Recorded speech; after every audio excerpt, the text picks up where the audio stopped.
কাল কিন্তু রাত্রে চলে গেছিলাম আমাদের পাড়ার দুর্গা ঠাকুর আনতে। যেহেতু এবারে খুব একটা দূরে দেওয়া হয়, তাই জন্যই একটু রাত্রি করেই যাওয়া হয়েছিল। কারণ একটু রাত্রি করে গেলে বেশ ফাঁকা থাকে, সন্ধ্যেবেলা অনেকেই ঠাকুর নিতে আসে।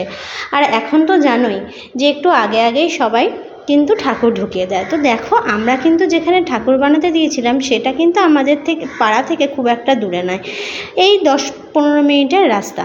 তো আমরা হেঁটে হেঁটেই সেখানে কিন্তু দেখো পৌঁছে গেছি। প্রথমেই এত সুন্দর একটা প্রতিমা দেখলাম, আমার তো দেখে একদম চক্ষু চড়ক গাছ হয়ে গেছিলো। এত সুন্দর মানুষের হাতের কাজও হতে পারে বলো।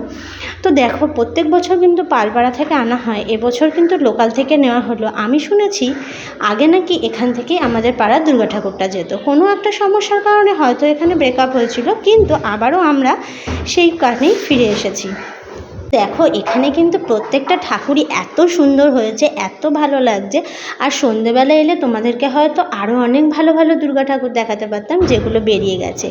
এখনও কিন্তু দেখো, এই বৃষ্টির জন্য অনেক ঠাকুরের রং হয়নি, অনেক ঠাকুরকে কাপড় পরানো হয়নি। সবাই জানো বৃষ্টিতে কতটা মানুষের ক্ষতি হয়েছে, বিশেষ করে যারা ঠাকুর তৈরি করে তাদের। আর আমরা কিন্তু আজকে এসছিলাম বেশ অনেকজন মিলে, যেহেতু রাত্রিটা অনেক হয়ে গেছে, অনেক মানে অনেকই। যখন আমরা ঠাকুর নিতে এসেছি তখন কিন্তু ঘড়ির কাঁটায় প্রায় 1টা বেজে গেছে।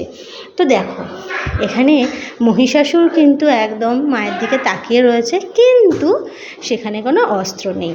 এখানে প্রত্যেকটা ঠাকুরের মুখ দেখো, চোখগুলো দেখো কি সুন্দর, দেখে মনে হচ্ছে মা যেন এক্ষুনি রেডি হয়ে যাওয়ার জন্য ব্যস্ত হয়ে উঠেছে, ঠিক আমাদের মতন। আমরা যখন বাপের বাড়িতে যাই, আমাদের মুখে চোখে যেরকম একটা সুন্দর লাবণ্যতা, উজ্জ্বলতা, হাস্য মুখ হয়ে ওঠে, মায়ের মুখটাও কিন্তু তাই হয়। আর ঠিক বিজয়া দশমীতে মায়ের চোখটা দেখেই বোঝা যায় আমাদেরই মতন মায়েরও যাওয়ার একদম ইচ্ছে নেই। আমরা কিন্তু অনেকেই এসেছিলাম, মহিলা সেরকম কেউ আসেনি, আমরা দুজনেই এসেছিলাম, যেহেতু এতটা রাত্রির হয়ে গেছিলো। তা একটু ঘুরতে ঘুরতেই তোমাদেরকে তো অনেক কিছু দেখিয়ে দিলাম। এই যে দেখছো দুর্গা প্রতিমাটা, এটা কিন্তু আমাদের মাঠের মধুর মাঠ। বিগত কত বছর ধরে তোমরা জানোই মধুর মাঠে কত সুন্দর প্যান্ডেল, পুজো সব কিছু হয়। তাই এবছরও কিন্তু তোমরা যারা দূর থেকে দেখছো তাদেরকে কিন্তু এই মাঠে আসার জন্য আমন্ত্রণ রইল। অবশ্যই তোমরা এসে এই পুজোটা দেখে যেও, আর দেখে যেও আমাদের থিমটা।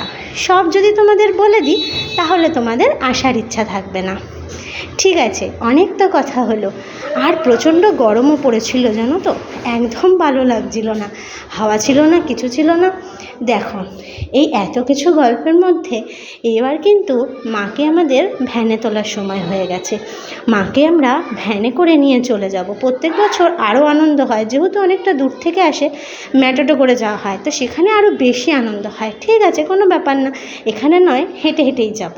কারা কারা কারা বলো তো এরকমভাবে রাত জেগে দুর্গা ঠাকুর আনতে দাও? ছেলেরা তো সবাই যায়, মহিলারা কারা যাও দুর্গা ঠাকুর আনতে যাওয়ার কিন্তু দারুণ একটা মজা হয়।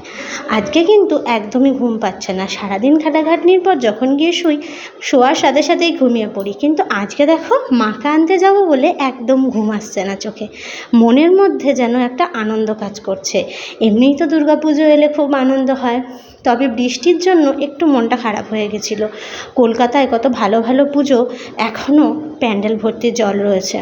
মাকে বলি, মা তুমি তো আসো বছরে একবারের জন্য, তাই এমন কিছু করো না যাতে আমাদের সকলের মনটা দুঃখে ভরে যায়।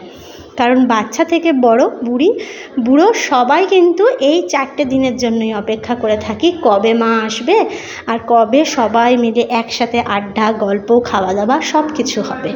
মায়ের আশাতে কিন্তু মানুষের মনে শান্তি আসে, ঝগড়াঝাঁটি, বিবাদ সব কিছু মিটে যায়। অনেক কথা বলতে বলতেই দেখো মা কিন্তু ভ্যানে উঠে গেছে, আর আমরাও হাঁটতে হাঁটতে চলে যাচ্ছি। গলির এদিক দিয়েও ঢোকানো যেত মাঠের উল্টো দিক দিয়ে, কিন্তু ওই রাস্তাটা যেহেতু সরু, তাই জন্য আমরা একটু ঘুরে ঘুরে যাব, আর যত ঘুরবো তত মজা বেশি। তাই জন্য দেখো আমরা কিন্তু মাকে নিয়ে ভ্যানে চাপিয়ে বেরিয়ে পড়লাম। আর আমাদের ঠাকুরের মুখটা কীরকম সুন্দর হয়েছে তোমরা কিন্তু জানাতে একদম ভুলে যেও না, ঠিক আছে? আর পুজোতে আসার কিন্তু অনুরোধ রইল, তোমরা এসে এখানে দেখে যেও। সবথেকে বড় কথা, এটা একটি মহিলা পুজো, তো দেখো কাউকে ছাড়াই কেউ চলে না, যেরকম পুরুষ ছাড়া নারী চলে না, সেরকম নারী ছাড়াও পুরুষ চলতে পারে না। সেহেতু যতই নারীর পুজো হোক, মহিলাদের পুজো হোক, সেখানে কিন্তু ছেলেদের থাকতেই হয়। বিশেষ করে ঠাকুর নামানো, তারপরে এই ভ্যানে তোলা যাওয়া, সব কিছুতে।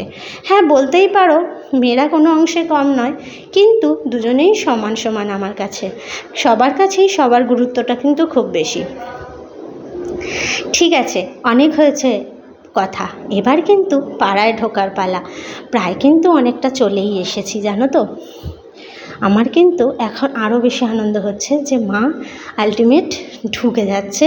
একদম আকাশ পরিষ্কার, খুব সুন্দর একটা ওয়েদার, না খুব বেশি গরম, তাও কিন্তু আমি ঘেমে যাচ্ছি। তার কারণ হচ্ছে যে আমার মনের মধ্যে উত্তেজনা তো রয়েছে ঠিক কথাই, কিন্তু একটা ভয়ও কাজ করছে যতক্ষণ পর্যন্ত না মাকে মণ্ডপে সুন্দর করে তোলা হচ্ছে।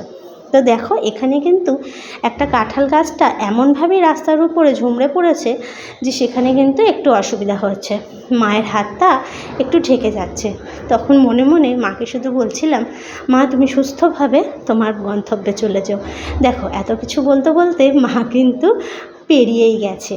আর মায়ের ওপরের একটা হাতে নাকি একটুখানি কাঁঠাল পাতা ছিঁড়ে চলে এসছে। তাই জন্য ভাবলাম মা বোধহয় এই পুজোতে কাঁঠাল খেতে চাইছে। কি জানি মায়ের কী ইচ্ছা, কেউ জানে না, মাই জানে মনে। কিন্তু আমি একটা জিনিস লক্ষ্য করছি, যেন মনে হচ্ছে মা হাসছে। মা দেখছে যে তোরা কিভাবে আমাকে নিয়ে যেতে পারিস, তোদের কত সমস্যার মধ্যে আমি ফেলছি, তাও তোরা আমাকে সুন্দরভাবে নিয়ে যাচ্ছিস। তাও কিন্তু মা হাসছে, কারণ মা তো কোনো সন্তানের কষ্টই চোখে দেখতে পারে না, আর উনি তো জগৎ জননী মা, আরোই কারো কষ্ট চোখে দেখতে পারে না। তাই কিন্তু শত সমস্যা আসার পরেও সব বাধা পেরিয়ে আমরা কিন্তু চলে এলাম আমাদের মাঠের কাছে। এইবার দেখো, মাঠের মধ্যে কিন্তু ভ্যানটা ঢোকানো হবে। এই দেখো, এটাই হচ্ছে মধুর মাঠ, এখানেই কিন্তু আমাদের পুজোটা হয়। তো দেখতেই পাচ্ছ, আর যারা এখানে থাকো তারা তো জানোই কোথায় মধুর মাঠ আর কত সুন্দর এখানের পুজো হয়। এই সব কিছু বলতে বলতেই কিন্তু আমাদের ভ্যান দেখো একদম প্যান্ডেলের সামনে চলে আসলো। এখন কিন্তু আরেকটু মনটা ভালো লাগছে। এই হচ্ছে দেখো, আমাদের প্যান্ডেল এখনও কিন্তু কমপ্লিট হয়নি। আজকে কিন্তু এই দুর্গা ঠাকুর নিয়ে আসার পরে আমি আর থাকবো না, কারণ অনেকটা রাত্রি হয়ে গেছে, এবার বাড়ি চলে যাব। এবার কিন্তু দেখো ভ্যান থেকে নামানোর পালা মাকে।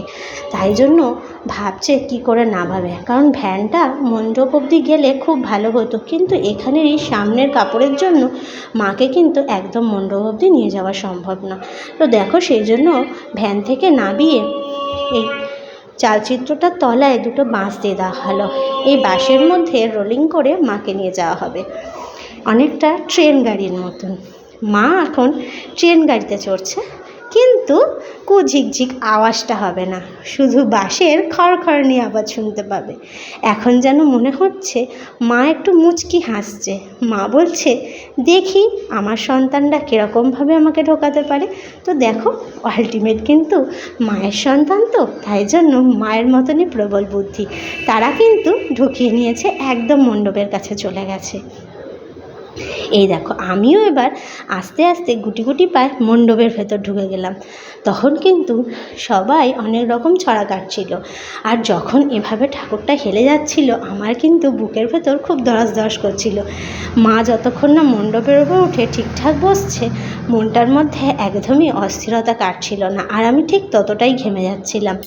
খুব যেন একটা ভয় কাজ করছিল।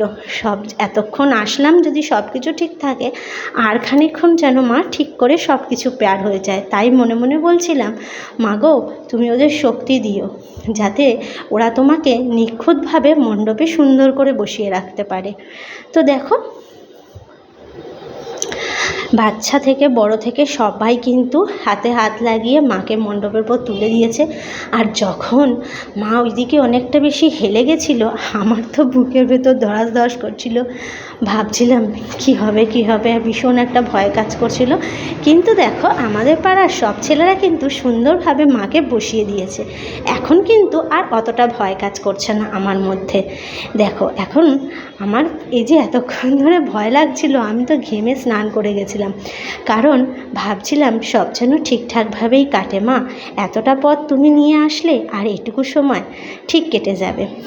তো দেখো, আজকের ভিডিওটা আমি এখানেই শেষ করছি মায়ের আগমনী দিয়ে। আর তোমরা দুর্গাপুজো ভালো